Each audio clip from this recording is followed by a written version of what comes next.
साधारण युवा व्यक्ति था जो अकेले रहना पसंद करता था। उसने हाल ही में शहर से दूर पहाड़ों में एक पुराना घर खरीदा था। उसने इस घर में अकेले रहने का फैसला किया ताकि वह अपने लेखन पर ध्यान केंद्रित कर सके। घर काफी पुराना था, लेकिन इसकी खामोशी राहुल को पसंद आई। दिन के समय घर सुंदर और शांतिपूर्ण लगता था, लेकिन रात में इसकी खामोशी डरावनी हो जाती थी। पहली रात जब राहुल अपने कमरे में सोने जा रहा था, उसे ऐसा लगा जैसे कोई उसका पीछा कर रहा है। उसने मुड़कर देखा, लेकिन वहां कोई नहीं था। उसने इसे अपनी थकान का परिणाम मान लिया, लेकिन जैसे ही वो बिस्तर पर लेटा, उसने एक धीमी आवाज सुनी, जैसे कोई फुसफुसा रहा हो। राहुल। वो तुरंत उठ गया और चारों ओर देखा, लेकिन उसे कुछ भी दिखाई नहीं दिया। वो डरा हुआ था, लेकिन उसने खुद को समझाया कि यह सिर्फ उसकी कल्पना है। दूसरी रात राहुल लेखन में व्यस्त था। घर में गहरा शांति थी, लेकिन अचानक उसने फिर से वही आवाज सुनी। इस बार यह स्पष्ट था। आवाज बार बार उसका नाम पुकार रही थी। राहुल ने चारों ओर देखा, लेकिन किसी को नहीं देखा। उसका दिल धड़कने लगा। उसने सोचा कि शायद आवाजें घर की पुरानी दीवारों से आ रही थी, लेकिन उसका एक हिस्सा महसूस करता था कि कुछ गलत है। रात के बाद रात वही आवाज उसे परेशान करने लगी। कभी उसे अपने कमरे के बाहर सुनाई देता था, कभी सीढ़ियों पर। एक रात राहुल ने फैसला किया कि वह रहस्य का पता लगाएगा। उसने एक टॉर्च उठाया और घर के हर कोने की जांच शुरू कर दी। वो तहखाने में पहुंचा। तहखाना हमेशा बंद रहता था और राहुल ने इसे कभी नहीं खोला था। जब उसने तहखाने का दरवाजा खोला तो उसे एक अजीब ठंडी हवा महसूस हुई। तहखाना अंधेरा और शांत था। जैसे ही उसने टॉर्च की रोशनी की, उसे एक पुराना लकड़ी का अलमारी दिखाई दिया।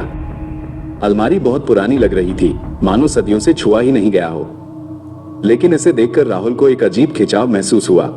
वो धीरे धीरे अलमारी की ओर चला और उसे खोलने की कोशिश की। अलमारी का दरवाजा बहुत मुश्किल से खुला। जैसे ही उसने खोला, उसके कानों में एक तेज चीख गूंजी और वह पीछे हट गया। लेकिन अंदर कुछ नहीं था, बस खालीपन। फिर अचानक उसे किसी का हाथ अपने कंधे पर महसूस हुआ। डर के मारे उसने मुड़कर देखा, लेकिन वहां कोई नहीं था। राहुल के मन में डर रेंगने लगा।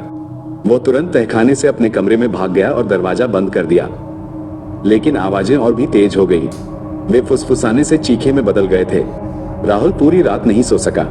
अगली सुबह उसने इस घर को छोड़ने का फैसला किया, लेकिन जब उसने घर छोड़ने की कोशिश की तो दरवाजा अपने आप बंद हो गया। उसने जोर से दरवाजा खींचा, लेकिन वह नहीं खुला। फिर उसने घर के हर कोने से आवाजें सुनी।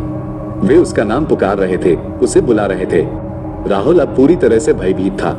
वो समझ नहीं पा रहा था कि क्या हो रहा है। फिर अचानक एक पुराने अखबार का टुकड़ा उसके पैरों के पास गिर गया। राहुल ने इसे कांपते हुए उठाया और पढ़ा। अखबार में छपी खबर ने उसे चौंका दिया।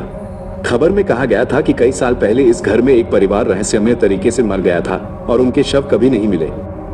राहुल को अब पता चला कि यह घर उसे जाने नहीं देगा।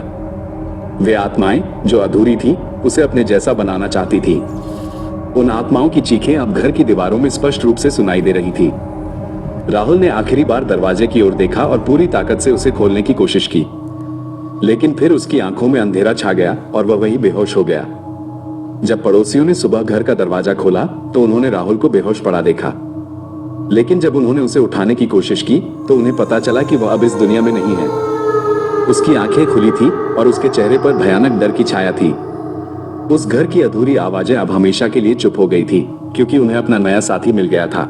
Subscribe Virgin Life for more entertainment and moral stories.